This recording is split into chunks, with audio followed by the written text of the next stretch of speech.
गुरु लोग क्या हाल चाल। तो फाइनली दी राजा साहब का ट्रेलर 2.0 आ गया है और सच बताना, क्या आप भी उसी इल्यूजन में चले गए जिसमें मेकर्स हमें भेजना चाहते थे। ट्रेलर का काम ही यही है, आंखों को धोखा देना, और वो भी बोल के। कोई ना, मैं हूं ना ब्रेकडाउन के लिए। आज हम सिर्फ इस ट्रेलर को नहीं बल्कि पहले वाले टीजर ट्रेलर को भी मर्ज करके डॉट्स कनेक्ट करेंगे। लेकिन हाँ, एक डर भी है। डायरेक्टर मारुति की ये पहली हॉरर फिल्म नहीं है। डर इस बात का है कि कहीं ये ट्रेलर सिर्फ क्लिकबेट ना निकले। चलो कोई ना, उम्मीद पर दुनिया कायम है। डीप डाइव शुरू करने से पहले अगर अभी तक सब्सक्राइब नहीं किया तो वो लाल वाला बटन दबा दो, और जो चैनल ग्रो करने में मदद कर रहे हैं उनका दिल से धन्यवाद। चलो शुरू करते हैं डिटेल्स के साथ।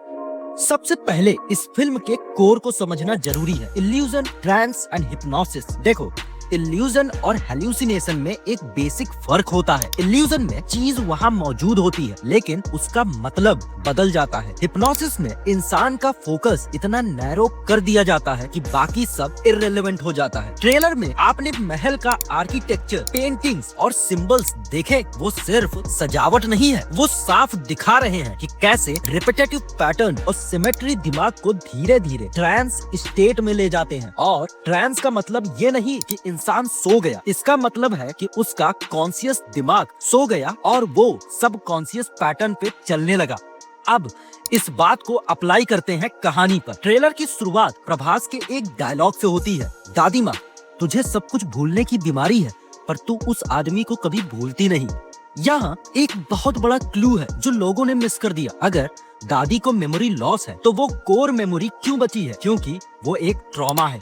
और फर्स्ट ट्रेलर में आपने एक शॉट देखा होगा जहां संजय दत्त ट्रेन के ऊपर है, उन पर हमला हो रहा है और वो किसी को मार रहा है। अब ट्रेलर में वापस आते हैं। पहले वाले ट्रेलर को देख के लग रहा था कि संजय दत्त राजा होंगे, लेकिन ट्रेलर ने ये बात को तोड़ दिया। सिंहासन पर दादी गगम्मा बैठी है, संजय दत्त आस पास है पर राजा नहीं है। उनका लुक देखो, रॉयल नहीं, तांत्रिक या ऑकल्ट वाला है, शैडो हैवी। यहाँ एक बहुत बड़ा राज छुपा है। ट्रेलर में एक आदमी प्रभास को बता रहा है कि उसकी दादी यहाँ की महारानी थी। अब जरा फ्लैशबैक में जाओ। पहले वाले ट्रेलर ग्लिम्स में हमने संजय दत्त को एक चलती ट्रेन के ऊपर किसी आदमी को मारते हुए देखा था। नोटिस करने वाली बात ये है कि ये आदमी वही है जो प्रभास को ये सब बता रहा था। इसका मतलब संजय दत्त का कैरेक्टर कोई मसीहा नहीं था। उसने उस वक्त उस आदमी को मारने की कोशिश की थी ताकि सच बाहर ना आए। यानी संजय दत्त दादी को प्रोटेक्ट नहीं बल्कि शायद ट्रैप कर रहे होंगे।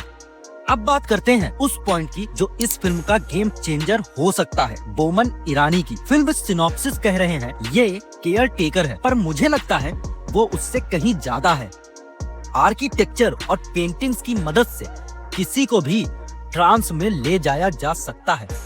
ये सुन के मुझे हमारे शास्त्रों की याद आई। ये महल हॉन्टेड नहीं है, ये माइंड इंजीनियर्ड है। ये कॉन्सेप्ट नया नहीं है। रामायण में रावण की पत्नी मंदोदरी के पिता ने ऐसे कई सारे महल बनाए थे। रावण को भी एक महल बनाकर दिया था जहाँ उसने 9 ग्रहों को वश में किया था। महाभारत में भी खांडव प्रस्थ जलने के बाद मायासुर ने ही इंद्रप्रस्थ का महल बनाया था। वो इतना भ्रमित करने वाला था कि दुर्योधन को जमीन पर पानी और पानी पर जमीन होने का इल्यूजन हुआ था। यही नहीं, महाभारत में मायासुर ने खांडव प्रस्थ जंगल को ऐसा डिजाइन किया था कि इंसान रास्ता भटक कर तक्षक नाग के पास पहुंच जाता था। तो क्या राजा साहब का महल भी एक माया सभा है जहाँ जो हो रहा है वो सच है ही नहीं, सिर्फ धोखा है? प्रभास वहाँ अपनी मर्जी से नहीं आया, उसे लाया गया है। और कहीं ना कहीं ये ट्रेलर इस बात को समझाता भी है और बताता भी है। ध्यान से सुनना इस बात को।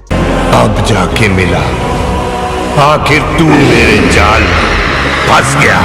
अब इस माया जाल को तोड़ने का तरीका क्या है? ट्रेलर का एक डायलॉग है, हमें सब कॉन्शियस में एक नया वर्ल्ड क्रिएट करना होगा और उसमें रह के लड़ना होगा। राजा साहब अपना खुद का एक मेंटल बैटल फील्ड बना रहे हैं ताकि वो उस रूल सेट से लड़ सके जहां विलेन पावरफुल है। हीरो विलेन के गेम में नहीं घुस रहा, हीरो गेम के रूल्स बदल रहा है। और इसीलिए हमें प्रभास के मल्टीपल लुक्स दिख रहे हैं। वो अलग लोग नहीं है, अलग मेंटल स्टेट स्टेट्स हैं, खासकर वो जोकर वाला शॉट। ध्यान से देखिए, वो ट्रेडिशनल जोकर नहीं है, वो एक ऐसा चेहरा है जो इंसान को हंसाने की कोशिश कर रहा है, खुद हंस नहीं रहा। साइकोलॉजी में जब इंसान एक्सट्रीम स्टेट में होता है तो वो एक ऑल्टर ईगो बना लेता है जो दर्द को ह्यूमर में बदल दे, और यही कॉन्सेप्ट जोकर का भी है। वो जोकर एक शील्ड है जिसके पीछे प्रेम अपना दर्द छुपा रहा है, और ये बात कहीं ना कहीं साबित भी करता है। He took him into his trance। लेकिन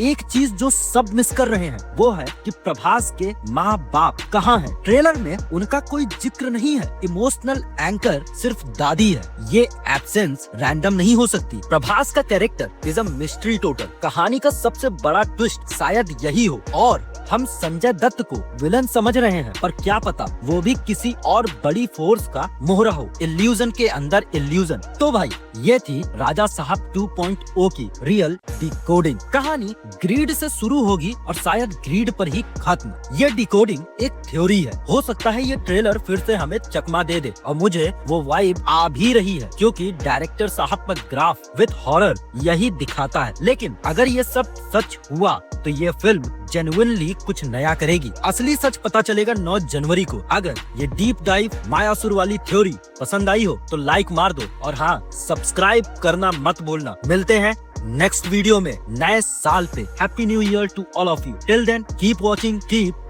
decoding. Bye bye, take care.